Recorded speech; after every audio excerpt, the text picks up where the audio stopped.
আমাদের মলি মাছে এই যে বাচ্চা দিছে, 6টা বাচ্চা পেলাম। বাচ্চাগুলোকে বড় জায়গা দিব। তো আসসালামু আলাইকুম গাইস, আপনারা সবাই কেমন আছেন? আমি ইমন আছি আপনাদের সাথে। তো এখন চলুন আমরা আবার মাছকে খাবার দিব। এই যে আমাদের মাছের খাবার, চলো আগে মাছে খাবার দিব।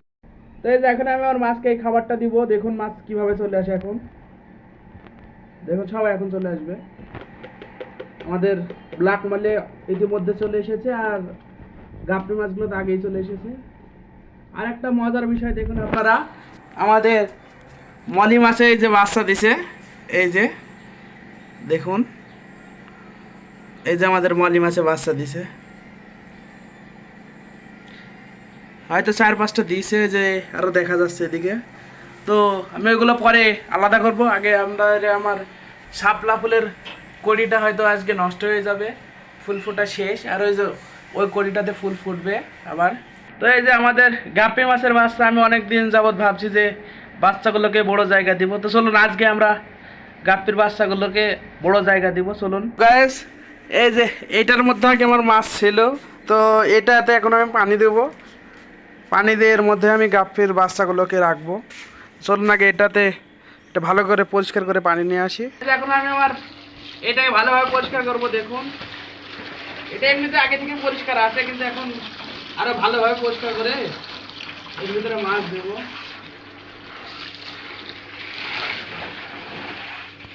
এই যে আমাদের পরিষ্কার করা শেষ হয়েছে, এখন আমি পানি দেবো। বেশি পানি দেবো না, বাচ্চা তো, হালকা একটু পানি দেবো। তো এখন আমাদের পানি নেওয়া শেষ। চলুন আমরা এখন আমাদের মাছের ট্যাঙ্কের কাছে যাই।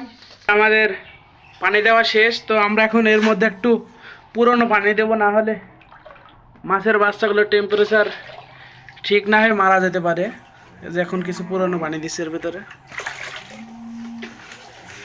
এই যে আমাদের পানির টেম্পারেচার ঠিক করার পরে কিছুক্ষণ এর ভিতরে বাচ্চাগুলো রাখার পরে যে এখন আমি ছাড়লাম।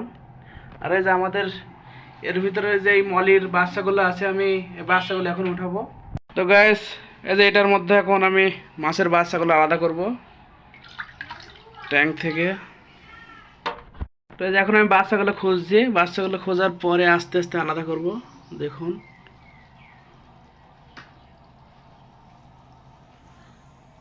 বাচ্চাগুলো অনেক চালাক হয়ে গেছে।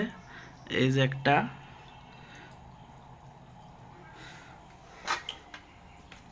পেলাম। এক হাতে ভিডিও করছি তো, তাই একটু সমস্যা হচ্ছে। বাচ্চাগুলো খুঁজতে যেখানে আছে 3টা, দুইটা উঠলো। এখন দেখে আরো আছে, তো আমি বাচ্চাগুলো খোঁজার পরে আবার আসছি। তো এই যে এখন আমরা 6টা বাচ্চা পেলাম। তো এই বাচ্চাগুলো এখন আমি এই যে আমাদের গাপ্পির ট্যাঙ্কে ছাড়লাম, যেটা এখন আমি তৈরি করলাম। এই যে দেখুন অনেক সুন্দর লাগছে দেখতে বাচ্চাগুলো। গাপ্পির থেকে মলির বাচ্চাগুলো একটু বড়, তাই মলির বাচ্চাগুলো ভালো বোঝা যাচ্ছে, কিন্তু গাপ্পির বাচ্চাগুলো অনেক ছোটো, তো তাই ভালো দেখা যাচ্ছে না। তো গাইস, আজকের মতো আমাদের ব্লগ এখানেই শেষ। আবার দেখা হবে নতুন কোনো ব্লগে। তো আপনারা সবাই সুস্থ সবল থাকবেন, ভালো থাকবেন এবং 5 ওয়াক্ত নামাজ পড়ার চেষ্টা করবেন। বাই।